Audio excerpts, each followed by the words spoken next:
pessoal, bom dia, boa tarde, boa noite, aqui é o Pro Carlos e hoje eu estou aí para fazer uma leitura comentada aí da APP do segundo bimestre de matemática e é isso aí. Pessoal, é o seguinte, vocês estão aí com caderno, lápis, borracha e pegue também o livro A Conquista da Matemática e coloca na página 139, pois nessa página aí terá um texto explicativo falando sobre comparação entre frações e é exatamente o que será cobrado aqui nessa questão. É o seguinte, na primeira questão, Ana, Beatriz, Carlos e Diogo possuem lotes de terra de mesma metragem para cultivo de hortaliças. Ana já cultivou um meio do seu lote, Beatriz um terço, Carlos 5/6, Diogo 2/5. Colocando em ordem as frações daquele que cultivou menos para o que cultivou mais, tem-se. Aí é o seguinte, vocês vão ter que identificar quais dessas alternativas estão corretas colocando as frações do menor para o maior, ou seja, da ordem crescente. Existem três formas de fazer isso. Existem outras também de fazer essa classificação. Vocês podem transformar essas frações em frações equivalentes com os mesmos denominadores e analisar os numeradores. Ou vocês podem transformar essas frações em números decimais e comparar os números decimais. Ou vocês podem atribuir um valor para o lote, né? Tipo um número que represente a área do lote e calcular o valor correspondente a cada uma dessas frações. Eu indico vocês fazerem essa última opção. Né? Vocês podem fazer uma tabelinha desse jeito aqui, né? Representando aqui as pessoas e as frações. Né? E vão atribuir um valor para o terreno, né? Um número que represente o valor da área. Pode ser qualquer número, vocês poderiam colocar o número 10. Né? Porém, o número 10 ele é divisível por 2, porém não é divisível por 3. Então o número 10 não é uma boa opção. Vocês poderiam pegar o número 20 como exemplo, mas o número 20 também ele é divisível por 2, mas não é divisível por 3. Pegando o 30. Se vocês colocarem o 30 é divisível por 2, é divisível por 3, por 6 e por 5 também. Então, isso facilita na hora de vocês calcularem o valor correspondente a cada uma dessas frações para um lote que tenha a área igual a 30. Né? Essa área igual a 30 é só um exemplo, vocês podem colocar qualquer número. Então é isso aí, vamos para a próxima questão. Pessoal, continuem aí na página 139 do livro A Conquista da Matemática, pois a questão trabalha a mesma coisa que foi trabalhada na questão anterior. E aqui é o seguinte, questão 2. Paulo comprou uma pizza tradicional de queijo com 8 pedaços e comeu 1/8. Ana comeu 1/2 e Cláudio comeu 1/4. Colocando em ordem do que mais comeu para o que menos comeu, tem-se. Ou seja, agora vocês vão analisar essas questões e verificar qual delas é a correta. Aqui vocês podem fazer do mesmo jeito que vocês fizeram aí na questão anterior. Né? Coloca uma tabelinha, organiza os dados. Né? Porém, aqui ele já deu o todo, né? O valor do todo, que é no caso 8. Agora é só fazer as contas e descobrir aí qual é a resposta correta. Vamos para o próximo. Pessoal, então agora vocês podem ir para a página 176 do livro A Conquista da Matemática, que vamos trabalhar um pouco sobre frações representadas na reta numérica. Questão 3. Cada unidade da reta abaixo foi dividida em 4 partes iguais. A unidade é essa parte aqui, gente, ó, tá? Observando-se os pontos destacados na reta, é correto afirmar que os pontos A, B e C são respectivamente. Observe que o ponto A está ocupado na primeira parte, né, de 4. Né? O B na quarta parte de 4.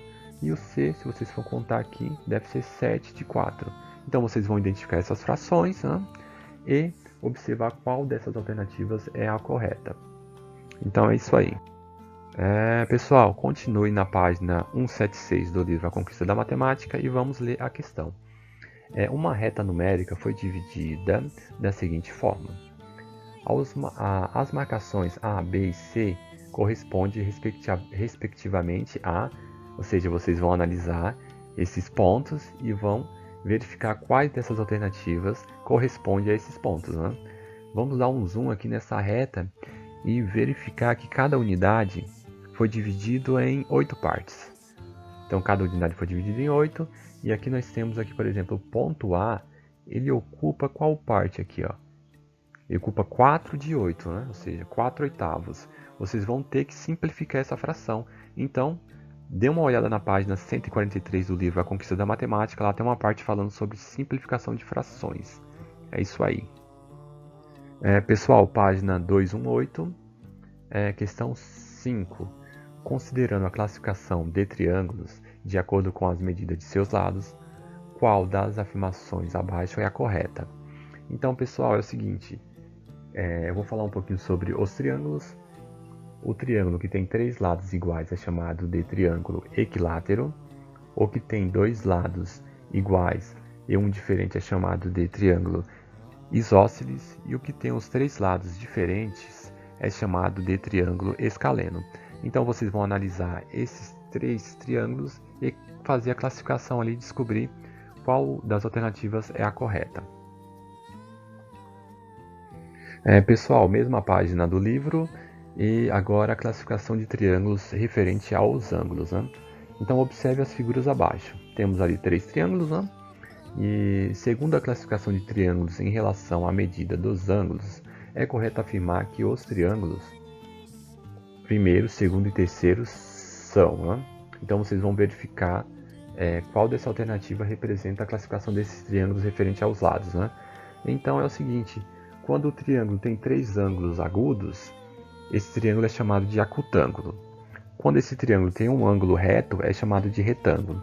E quando esse triângulo tem um ângulo obtuso, ele é chamado de obtusângulo. Então é isso aí. Qualquer dúvida, página 218 do livro A Conquista da Matemática. Página 221, classificação de quadriláteros. Questão 7. A professora de matemática pediu para os estudantes desenharem 5 quadriláteros. Dos quadriláteros desenhados são paralelogramos, ou seja, tem 5, né? Vocês vão ter que identificar qual dessas alternativas contém aí o número que representa os paralelogramos, né? Eu vou pegar a primeira figura para falar um pouquinho sobre como classificar um quadrilátero como um paralelogramo. E é o seguinte, para ele ser paralelogramo, os seus lados tomados de 2 a 2 têm que ser paralelos. E para isso, a distância entre eles tem que ser sempre a mesma, né? Se essa distância for sempre a mesma, esses lados são paralelos. Ou seja, esses dois lados aqui são paralelos, pois a distância é sempre a mesma.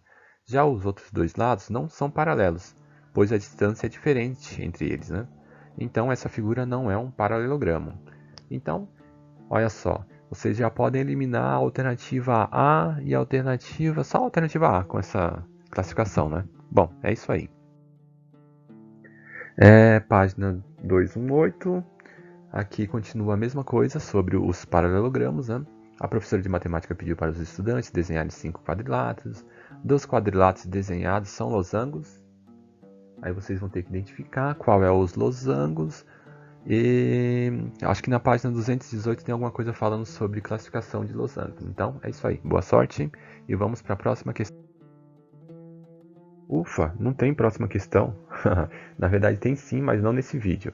Pessoal, meus queridos, eu vou dividir esse vídeo em 2 partes, né? Pois são 16 questões e para o vídeo não ficar muito extenso e cansativo, vamos fracioná-lo, né? Então é isso aí, bons estudos e qualquer coisa eu estou à disposição de vocês. Até mais.